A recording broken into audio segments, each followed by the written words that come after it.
The costume design process breaks down into 5 main steps: analysis, collaboration, research, preliminary sketches, and final sketches.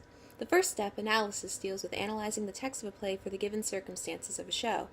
Time period, setting, circumstances of the character, and personality are all important considerations at this step in the process. The show we chose to demonstrate with is John Logan's 2009 Tony Award-winning play Red, about painter Mark Rothko. Red takes place in New York in the late 50s. On the first page, Mark's appearance is described as follows. He wears thick glasses and old, ill-fitting clothes splattered with specks of glue and paint. The further we read, the more we learn about Rothko.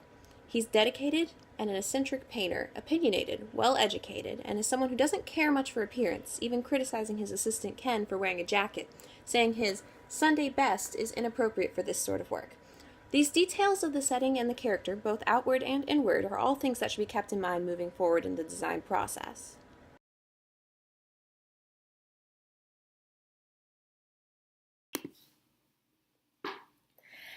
So the second step of the costume design process is the collaboration step. So this step is essential to the process because it's basically the point where the designers meet with the directors and they talk about the production.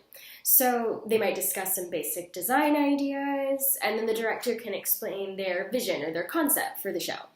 Now, the director has to ensure that there's no miscommunications made, that the designer understands what exactly it is the director's picturing, because if there are any miscommunications or any issues of any kind, it might cost the production time and money that they don't have.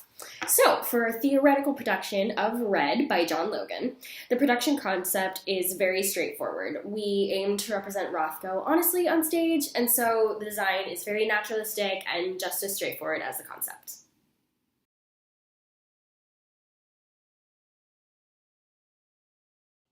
The third step of the costume design process concerns research. Here, the designer immerses themselves in information and images about the world of the play.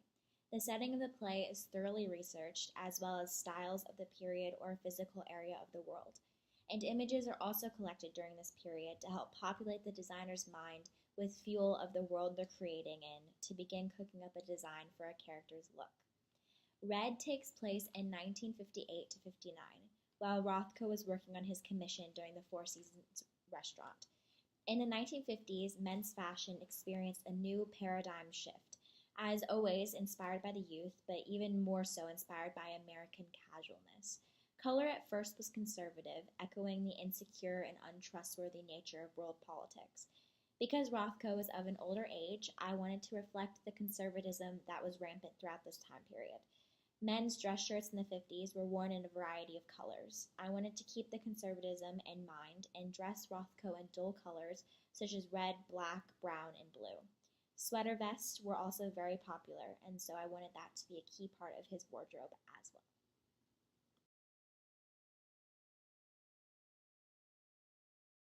And here we have an example of a final sketch. Again, this is for the character Mark Rothko from our sample play John Logan's Red.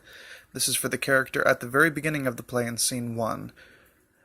We settled on blue.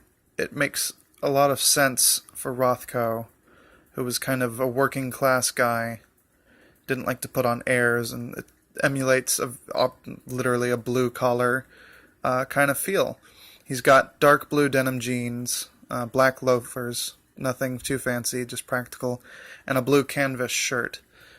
Now, obviously, if we were really creating this costume, we would distress the shirt and the pants and add paint splatter. Rothko is described as being kind of rough around the edges in the play, and he was in real life. Hi, I did the video editing for this project. Thank you.